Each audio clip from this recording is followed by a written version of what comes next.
আসসালামু আলাইকুম everyone, welcome back to my channel. আজকে আমি আপনাদেরকে তৈরি করে দেখাবো ক্যারামেল এগ পুডিং। তো চলেন শুরু করা যাক। প্রথমে আমি চুলায় একটা ফ্রাই প্যান বসিয়ে 1 কেজির একটু কম 800 গ্রামের মতো লিকুইড গরুর দুধ ঢেলে দিব।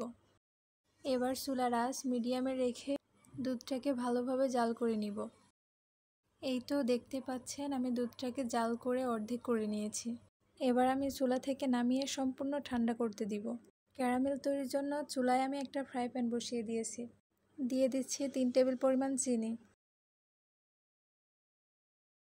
2 টেবিল পরিমাণ পানি।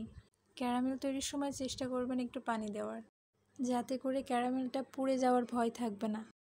ক্যারামেল তৈরির সময় চুলার আঁচ মিডিয়ামের সাথে একটু কমে রাখতে হবে। দেখতেই পাচ্ছেন ক্যারামেলের একটা সুন্দর কালার চলে এসছে।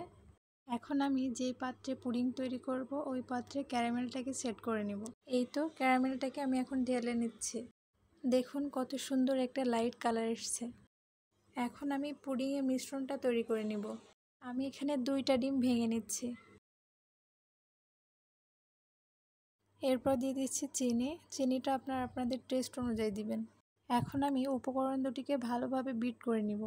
যেহেতু আমি এখানে 1 কেজির একটু কম লিকুইড গরুর দুধ নিয়েছি, এর জন্য 2টা ডিমই যথেষ্ট। ডিম আর চিনিটাকে ভালোভাবে মিশিয়ে নিয়েছি। এখন আমি আগে থেকে জাল করে ঠান্ডা করে রাখা দুধটাকে ঢেলে দিব। দুধ আর ডিমের মিশ্রণটাকে একটু নেড়েচেড়ে মিশিয়ে নেব। এখন আমি মিশ্রণটাকে একটা ছাঁকনিতে ঢেলে দিব। এবার আমি চুলায় ফ্রাই প্যান বসিয়ে একটা সুতি কাপড় বিছিয়ে দিয়েছি। এখানে আমি 1 কাপ পরিমাণ পানি ঢেলে দিচ্ছি। এখন ঢাকনা দিয়ে ঢেকে 30 মিনিটের মতো জাল করে নিব। আমি পুডিংটাকে চুলা থেকে নামিয়ে একদম ঠান্ডা করে ফ্রিজে নরমালে রাখছিলাম। আমি একটা টুথপিক দিয়ে চেক করে নিলাম। দেখুন আমার পুডিংটা কত সুন্দরভাবে সেট হয়েছে।